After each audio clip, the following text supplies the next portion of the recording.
Kilat News Updates.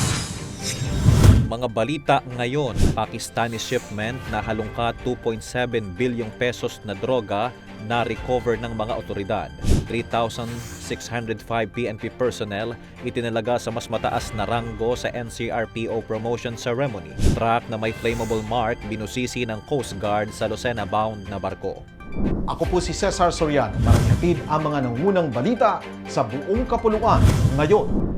Sa isang operasyon ng National Bureau of Investigation, Philippine Drug Enforcement Agency at Bureau of Custom, nakuha ng mga otoridad ang isang shipment ng illegal na droga na kinokonceal sa mga produktong pagkain. Ang mga droga na tinutukoy bilang methamphetamine ay nakatago sa mga kahon ng vermicelli at custards na nagmula sa Karachi, Pakistan. Ayon sa mga otoridad, aabot sa 404.95 kilograms na methamphetamine na kilala sa lokal na tawag na shabu ang nakuha sa operasyon. Tinatayang may halagang 2.7 billion pesos ang kargamento ng droga. Ang mga droga ay nahuli sa Port of Manila matapos sa mga linggong pagsubaybay at mga intelligence operations na nagbigay daan sa pagkaka-intercept ng nasabing shipment. Pinaniniwalaan ng mga otoridad na bahagi ito ng mas malaking operasyon ng transnational na sindikato ng droga.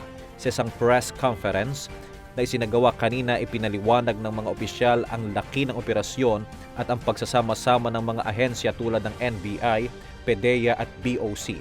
Binahagi rin nila ang kanilang pangamba sa paggamit ng mga lehitimong produkto tulad ng mga pagkain para itago ang mga kontrabando. Umabot sa 3,605 na mga kapulisan at non-uniform personnel ang nangako ng kanilang katapatan at inihayag ang kanilang bagong ranggo sa Philippine National Police. Ang seremonya ng oath-taking, donning at pinning of ranks ay isinagawa kahapon sa NCRPO Grandstand Camp Bagong Diwa.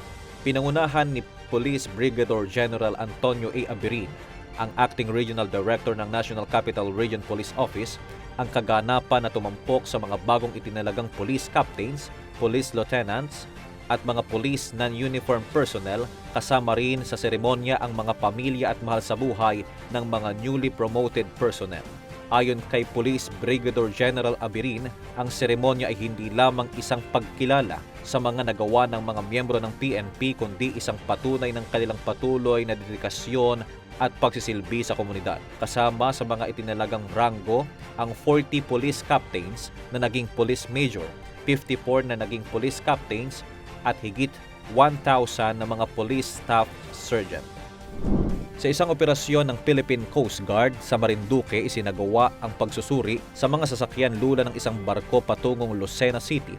Kabilang sa mga ininspeksyon ay ang isang truck na may markang flammable na nagdulot ng ilang pangamba sa mga otoridad. Ayon sa Philippine Coast Guard, nang kanilang binipikahin ang truck, natuklasan nilang walang laman ito ng mga mapanganib na bagay o produkto kabilang na ang anumang uri ng flammable materials. Sa kabila nito, patuloy na hinihingi ng mga otoridad ang mga karagdagang guidelines at panuntunan mula sa Coast Guard patungkol sa pagsasakay ng mga sasakyang may kargang flammable products kahit pa ito ay walang laman. Sa ngayon, ang mga alituntunin tungkol sa pagsasakay ng mga sasakyang na may dalang flammable na produkto sa mga barko ay patuloy na tinitingnan ng mga otoridad. Ang inspeksyong ito ay bahagi ng mga hakbang upang masiguro ang kaligtasan ng mga pasahero at ng mga kargamento sa mga pampasaherong barko. Para sa Kidlat News Channel, ito si JP Adaw, nag-uulat. Ako po si Cesar Soriano, kasama nyo sa bawat pagputok ng balita.